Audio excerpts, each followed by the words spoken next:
नमस्कार। अगर आप भी हिप जॉइंट को फ्लेक्सिबल बनाना चाहते हैं तो इसके लिए बहुत ही एक इम्पॉर्टेंट सीरीज़ का आवश्यकता पड़ता है। अगर आप इस सीरीज़ को नियमित रूप से अभ्यास करेंगे तो बहुत जल्दी आप हिप जॉइंट को फ्लेक्सिबल बना पाएंगे।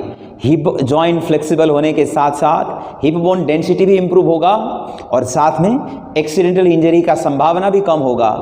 और जब आप बॉडी के स्तर पर फ्लेक्सिबल होंगे, कंफर्टेबल होंगे, स्ट्रांग होंगे तो ओवरऑल आपका स्ट्रेंथ स्टामिना इम्प्रूव होने के साथ साथ ट्रिमिंग टोनिंग इफेक्ट्स आने के साथ साथ बॉडी कंफर्ट भी आने लगता है। तो इसके लिए आइए अब अभ्यास शुरुआत करते हैं। पहले दोनों पैरों को ऐसे स्ट्रेट रख लीजिए। दोनों पैर स्ट्रेट रख करके पीठ को सीधी रखते हुए दोनों हाथ को ऊपर ले जाएंगे। अच्छी अवेयरनेस के साथ दोनों हाथ से पंजों को पकड़कर पूरी तरह से काफ और हैमस्ट्रिंग को अंदर खींचिए। लंबे लंबे श्वास लीजिए। अच्छी अवेयरनेस के साथ पीठ को सीधी रखते हुए हल्का सा पीछे की ओर चले जाएंगे और दोनों हाथ को ऊपर उठाइए और गोल घुमाकर दोनों पंजों को एक आपस में मिला लीजिए। और ये हिप जॉइंट ओपन अप करने के लिए सहज मूवमेंट, दोनों हाथ के फिंगर्स को लॉक करके पंजे एक आपस में मिलाकर चेस्ट को एक्सपांड करते हुए कोहनी को हल्का सा मोड़कर पीठ को हल्का सा आर्क करते हुए घुटने ऊपर नीचे चलाएंगे। और इसको धीरे धीरे 50 से शुरू करिए और 100, 200, 500, 1000 बार तक ये मूवमेंट चालू करिए जिससे आपके घुटने ज़मीन तक पहुंचने लग जाएं। आपको कुछ समय लगेगा 1000 टाइम्स नी मूवमेंट तक ले जाने में, लेकिन आप गिव अप नहीं करिए। 1000 टाइम तक इस तरह से जब आप मूवमेंट करेंगे तो एक लेवल का फ्लेक्सिबिलिटी तो आप यहाँ गेन कर लेंगे। और इसके बाद फिर ये सीरीज है, सीरीज के तौर पर ही करिए। और इसके बाद ये लेफ्ट लेग को तो आगे मोड़ करके ही रखेंगे, है ना। और दाएं पैर को, राइट लेग को पीछे ले जाएंगे। फ्रंट फुट को थोड़ा सा आगे ले जाइए और थोड़ा सा आगे ले जाइए। कई लोग इसमें ऐसे कर लेते हैं, ऐसे नहीं करना है। आपको टारगेट ये करना है कि आपका पीछे वाला जो पैर है ना, इसका फ्रंट थाई जमीन पर आ जाए, ऐसा प्रयास करना है। और धीरे धीरे आगे चले जाइए और धीरे धीरे आगे जाकर अपना माथा जमीन पर टिकाते हुए चेस्ट को आगे वाले पैर के पंजा के ऊपर टिकाना है। ये देखिए, इस समय आपका जो पंजा है ना थोड़ा सा आगे की ओर गया हुआ है, तो यहाँ रुकेंगे और धीरे धीरे वापस आ जाएं। अब वापस आकर के पीछे वाले जो पैर है ना, इसको आप मोड़ भी सकते हैं। ऐसे पकड़ लेंगे तो ये थोड़ा दूसरा राज कपोत हो जाएगा। इसमें आप हाथ को पकड़ करके पीछे भी ले जा सकते हो और इतना ही नहीं, तो इसमें और पीछे तक जा सकते हो। ये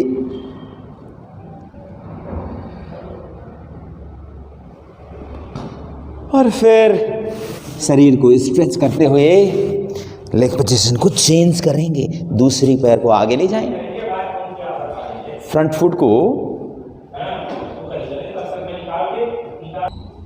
अब ऐसे दूसरे पैर को आगे लेके चले जाएंगे और ये फ्रंट फुट को धीरे धीरे जितना आगे ले जा सकते हैं आगे ले जाएं और यहाँ रुककर धीरे धीरे हाथ को आगे की ओर ले जाएं और अपना फोरहेड, माथा जमीन पर टिकाएंगे।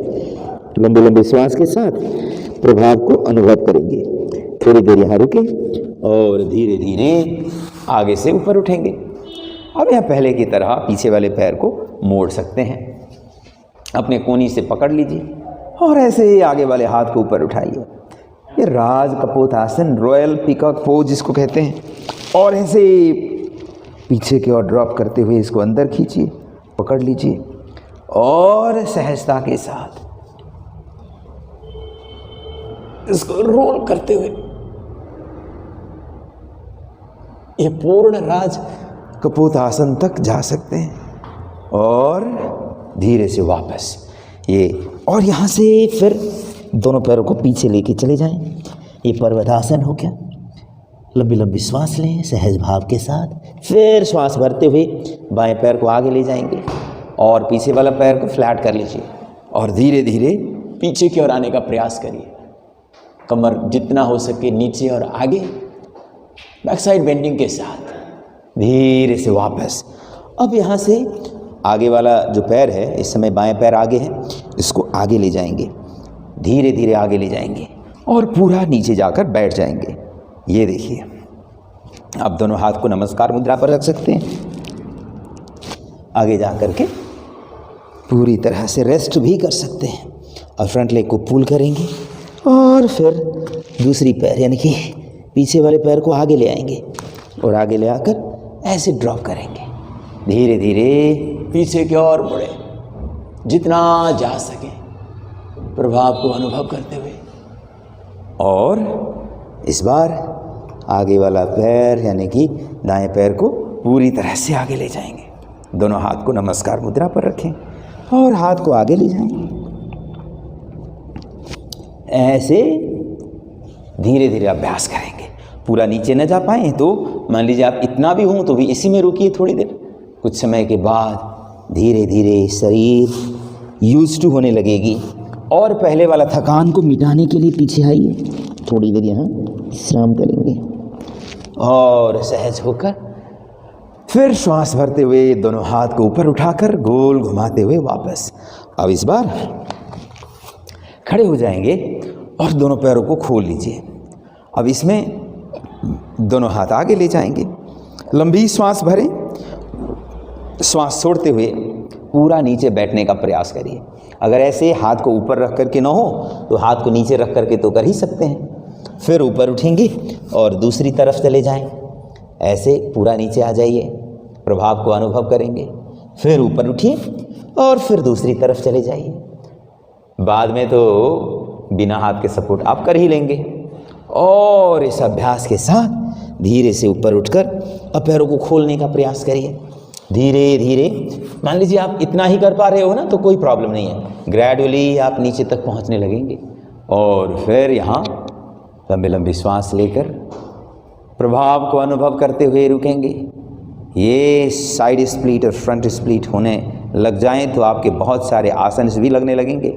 अब यहाँ से हाथ को वापस ले आए और धीरे धीरे आगे ले जाएंगे।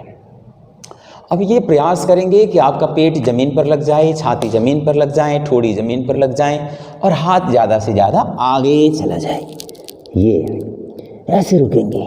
अब दोनों हाथ से पैरों के अंगूठा को भी पकड़ सकते हैं और यहाँ रुकेंगे।